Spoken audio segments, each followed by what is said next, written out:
নমস্কার, আমি অ্যাডভোকেট রাখু দাস। আমি একজন সনাতনী হিন্দু।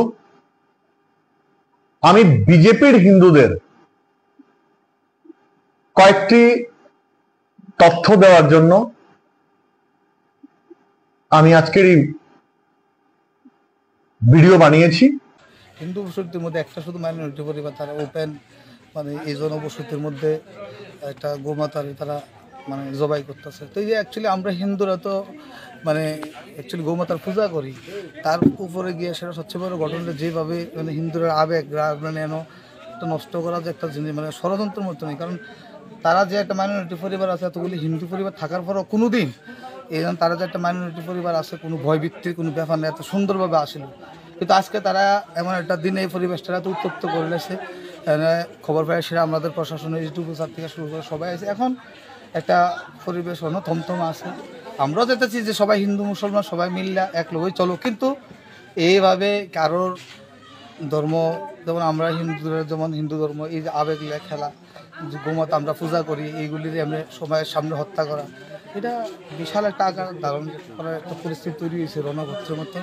পুলিশ আছে, নিয়ন্ত্রণে আছে, এখন প্রশাসন দেখবো, ঠিক আছে। এবং এর দিকে যারা লোকাল আছে, এই যে একটু সব টোলাবান যা আছে মহিলা, তারা একটা সুস্থ বিচার চাইতেছে। আমি সেই সব বিজেপির হিন্দুদের বলতে চাই যারা এই রাজ্যে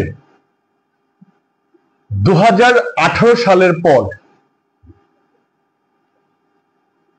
হিন্দু সেজেছেন, তাদেরকে আমরা বিজেপির হিন্দু বলি। আর আমরা জন্মলগ্ন থেকেই সনাতনী হিন্দু। বিজেপির হিন্দু ভাইরা জানেন আপনারা, এই যে সারা রাজ্যে আপনারা গোমাতাকে নিয়ে রাজনীতি করতে চাইছেন,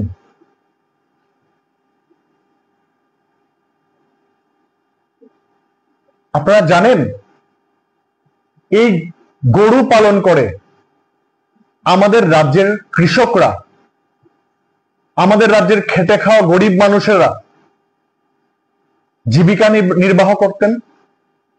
আপনারা কি জানেন একটা গরু বিক্রি করে বহু গরিব মানুষ তার মেয়েকে বিয়ে দেন? আপনারা কি জানেন একটা গরু বিক্রি করে একটা গরিব কৃষক তার ছেলে বা মেয়েকে বহিরাজ্যে পড়াতে পাঠান? আপনি কি জানেন একটা গরিব কৃষক গরু বিক্রি করে তার স্ত্রীর চিকিৎসা করান? আজকে জানেন আমাদের এই রাজ্যের একাধিক গরুর হাট বন্ধ হয়ে গেছে। এটা কেন জানেন? কারণ আপনাদের এই ভণ্ডামির জন্য। আপনাদের নেতা মন্ত্রীরা এই গরুর পাইকারদের থেকে, গরু ব্যবসায়ীদের থেকে লক্ষ লক্ষ টাকা চাঁদা হিসেবে হাতিয়ে নেয়।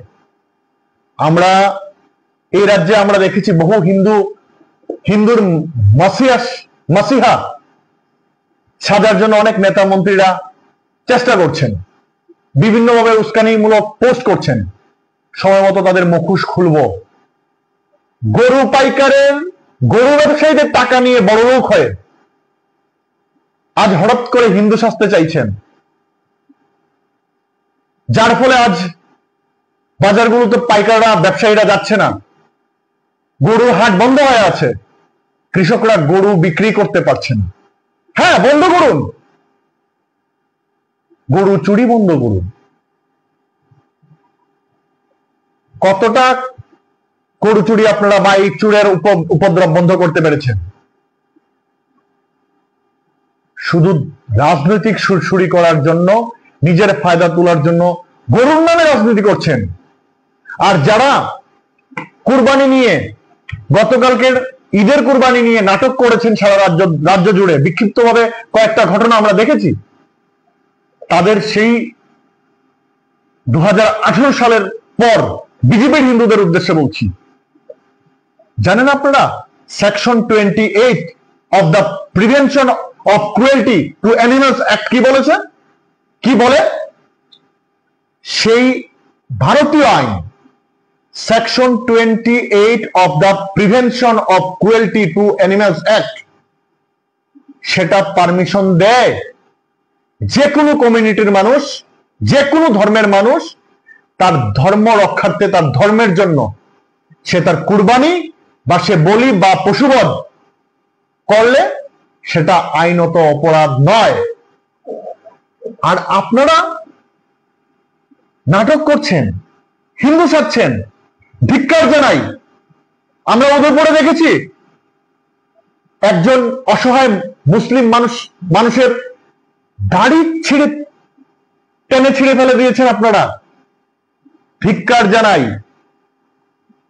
আমি একজন আইনজীবী হিসাবে, ভারতীয় নাগরিক হিসাবে, ত্রিপুরার নাগরিক হিসাবে আমি স্বরাষ্ট্রমন্ত্রীর কাছে আবেদন জানাই, প্রশাসনের কাছে আবেদন জানাই, যারা গতকাল সারা রাজ্যে ধর্মীয় উস্কানি দিয়েছেন, মানুষের ভালোভাবে আঘাত করেছেন, আমাদের শান্তিপূর্ণ পরিবেশকে বিনষ্ট করার চেষ্টা করছেন, যারা আইন হাতে তুলে নিয়েছেন, তাদের বিরুদ্ধে কড়া ব্যবস্থা নেবেন, এটা আমরা আবেদন রাখছি রাজ্যের প্রশাসনের কাছে এবং স্বরাষ্ট্রমন্ত্রীর কাছে।